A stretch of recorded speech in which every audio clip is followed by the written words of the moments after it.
Hey there everybody, this is Caitlin here and welcome to our latest Force of Will Legacy Lost spoiler articles today. Well, today I was actually talking about this with a load of friends at my locals or whatever, because we regularly meet up on Tuesdays now, whatever, to play some games and get ready for some big tournaments or whatever coming in our local area. So we were discussing it today actually, and I was wanting to get their opinion on it, and fairly certain, like, the kind of opinion that we've got is kind of conflicting.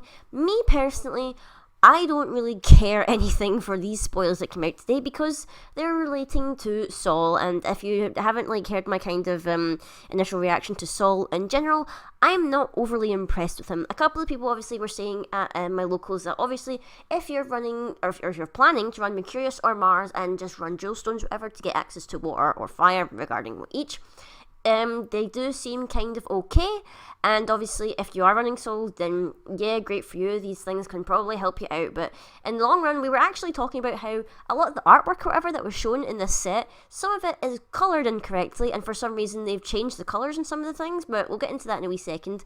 This first one here is Rachel Alham, I'm going to say this wrong every single time I pronounce it, Alhamaat's advisor, who is a rare, a 2-drop 600/600, a Resonator Ancient, which, is kind of bizarre, and she's got this funky outfit going on.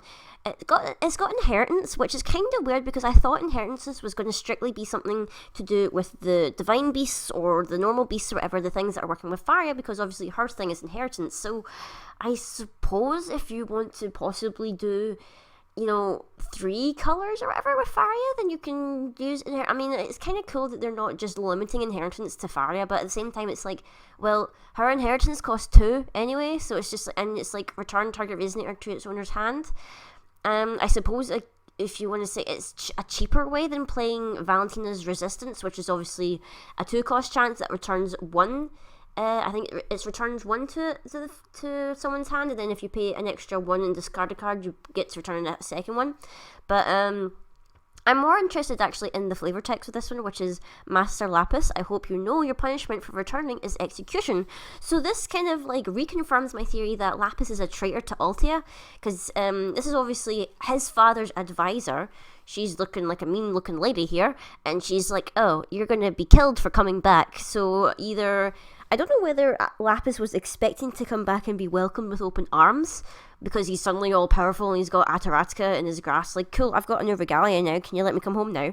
But for some reason she's just like, yo, you're going to get executed for coming back here. So I'm not too sure what Lapis's deal is coming back to Altea when clearly they want him dead for some reason, or at least she wants him dead. The next one we have is Rachel's Smile, which is the, normally when they like to hype up the spoiler articles that are coming up or whatever, they show some artwork or whatever that's going to be relating to spoiler article. This one in particular was the artwork that they used, but for some reason the artwork they showed was red, but this card is a water card and the artwork is blue. So clearly someone's been manipulating the colours a little bit, and for some reason we've got blue art instead of red. Personally, I preferred the red because it worked better with her little, if you see here in the corner, her little eye here that's kind of glaring red or whatever. I think it worked better with the red background as opposed to the blue, but for some reason they changed the colour, so I'm not really sure why they did that. And yes, I know I've got a software update notification, but we're going to ignore that because we're looking at cards. It's a 5-cost quick chant ancient magic, so you know what that means. Rest all J/Resonators and magic stones your opponent controls. This thing is silly, and at first when I read it I was like, okay, it costs 5 to pull this thing off, why would you do it? Wouldn't you rather just play a Captain Hook and blah blah blah? And then I realised it was ancient magic, and obviously when those J rulers flip, they get extra mana counters and so on. So it is very possible to obviously play this earlier than turn 5 because you've got ancient magic mana counters and blah blah blah. And I mean, I know I should be probably a little bit more excited than I'm not sounding or whatever, but at the same time I'm just like, I'm never going to play this because I never plan on playing well, thus far, any of the luminaries. It's just, I don't know why. I'm not really, I get how good they are. I get how good having mana counters is, but honestly, it's not up my alley. It's just, I don't like it. It's fair dues if you like it. I'm not saying it's wrong or whatever like that, but to me, it just doesn't resonate very well with me, and I just don't feel like I want to run any of these stuff. I mean, maybe if Like, Lapis turns out to be like another luminary, and he's darkness, and he's OP as all hell, and I kind of like his mechanic. I might be tempted, but right now with this fire water shenanigans, I'm not feeling it right now. But on to the next one, we have Time Guide Admiral Alfred. Alfred, turns out, is the son of Alisaris, because if you read the flavor text, it says, "I'll be better than my father, for the sake of Altea, I'll record all of time." So it seems like we've got a little bit more lore. Alfred is Alisaris' son. It seems like Alisaris sided with Lapis, and for some reason this shamed him or whatever, and Alfred's like, "Oh, I'm not going to be like my father, I'm going to be better than my father, and I'm going to, Altea will depend on, well, I'll record all of Altea's, like, things, and blah, blah, blah." So he's just like, yeah, it's generic, I'm going to be better than my dad's kind of son. He's a 3-drop, which is 2 fire and 1 void. He's an 800 ancient as well, so maybe we'll get some support for ancients, since they seem to be a new resonator type or whatever. When this card enters your field, if you remove 2 or more mana counters from your J-Ruler this turn, and you have no produced will, put 2 mana counters on your J-Ruler. So basically, you're going to have at least paid, like, mana counters or whatever to go towards a spell or something like that, or ancient magic, to be able to get his abilities. So he's really quite a gimmicky card, in all honesty. Again, I'm not quite sure what else to say. He does seem quite gimmicky, and obviously, he has to be, like, say, the last 3 will that you have, so, like, you have to make sure that you've got at least 3 will spent, and, yeah, basically that's it. So you can't really float anything, and you can't, like, keep anything open to, say, play some quick cast stuff on your opponent's turn, so it's kind of a little bit weird, but I'm not too sure. He kind of looks cool, not quite sure what the pointed ears is all about, because I don't remember Alisaris having pointed ears, but I might be wrong or whatever, but he does look kind of cool. I like his hat. His hat looks nice. Next up, we have Catalyst Spirit, who is a spirit, obviously. It's 1 water, 1 fire, 600. You can banish the card and put 2 mana counters on target resonator. Not really much else to say about it. I like the artwork. It looks kind of cool. It's got this asymmetrical stuff with one side fire, one side light. Not light, water, because this is fire water. I don't even know what I'm talking about. As I'm staring at these cards, I'm just like, I'm so disinterested in most of these. I'm not even actually paying attention to the artwork, which says a lot. Next up, we have Demonic Instigator, which is a 3-drop, 1 fire, 1 water, 1 void, 700. And I believe someone said that this is meant to be, is it Akio or something? The name of Saul's familiar or whatever. It's meant to be some kind of, like, magical reproduction of him, because obviously it looks a lot like him, but he's looking all sinister instead of looking cute and whatnot. He's a demon, obviously. J/Resonators your opponent controls must attack this card if able, so it's one of those cards where, like, you're going to be forced to attack me, and whenever this card is dealt damage by J/Resonator, this card deals that much damage to that J/Resonator, so, it's quite, I don't like it. It's like, it's one of those ones where you're like, oh, it's so annoying if you hit that. I feel like maybe you wouldn't probably run that many of it, maybe 2, 3 at the least, or I don't know, maybe you could get away with just running 1 of it, but I feel like if you ran more than 2 or maybe 3, I feel like it would be a bit of a dead card, because obviously,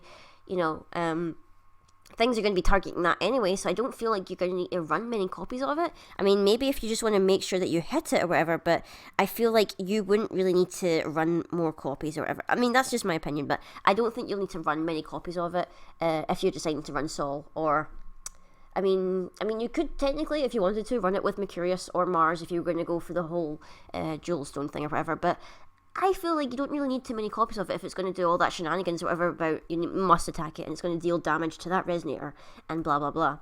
And the last thing that we have here is, I'm going to say this wrong because I'm going to get confused about how you pronounce it. I can't even say it. It's prokaryotic being.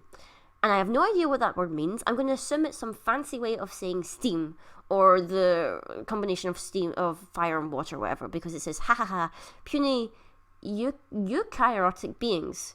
So does prokaryotic mean, like, watery substance or whatever? Because this thing looks like it's made of water, and it's, like, flaming and stuff, so, it's going to produce steam, which is Sol's thing, and then it's someone shouting about eukaryotic beings, which I have no idea what that means either, so leave in a comment below with what you know, if you know what those 2 words mean. Educate me a little bit on, like, the meaning of some of these fanciful words, because they seem so bizarre. This one's a 2-drop, it's called, it's a magic life form, it's 0/0 for its attack and defense, and the reason why is that this card gains 200 for each chant in your graveyard, so obviously, Ancient magic cards are chance, so if you're spending loads of mana counters and whatnot, you know, on your ancient magic and whatnot, this thing's getting buffed by 200 for each one of those chance in your graveyard. I am pretty sure that for things like stuff that have remnant, if you remove it from the game, I don't think it counts. So, like, it has to be in your graveyard. Your removed area doesn't count for it. So, I think that would be the difference between them. But obviously, you can give this thing, you can pay fire and give it swiftness, or you can pay 1 water and give it flying, which is kind of bizarre because this thing doesn't look like it'd be very fast, and unless it's producing water wings like Lapis from Steven Universe, this thing's not going to be flying. So, it looks very weird and really, really odd. I'm not quite sure whether I like it or not. At the same time, I'm just like, I don't really feel that passionate about any of these cards that were revealed because I have no intention of playing Sol. So I apologize for that if I'm not very enthusiastic about these ones. But honestly, I was very disappointed with these spoilers. Let me know in the comments below, though, what you thought of these spoilers that were revealed. Personally, I was kind of hoping that we were going to go all the way back to Fairy or whatever, since she was the first one revealed, but for some reason we decided, you know what, we're going to just jump over to Sol and show off his spoilers for some reason or another. I'm not too sure why we did that, but fingers crossed. I'm hoping that maybe the next spoilers that will be revealed will be maybe Lumia, because, you know, I plan on running Lumia, so I want to see some support for her, or Valentina. I feel like they wouldn't do Lumia or Valentina because one of those is water, one of those is fire, so I feel like maybe they'll mix up and be like, hey, we're going to show Faria's one next, or hey, we're going to show Lilius's more support next, or they're just going to mess it up and annoy me even more, and I'll have to wait forever before I get to a spoiler article again that I actually like. So leave a comment below, guys, what you thought of these cards that were revealed, and I'll see you guys next time.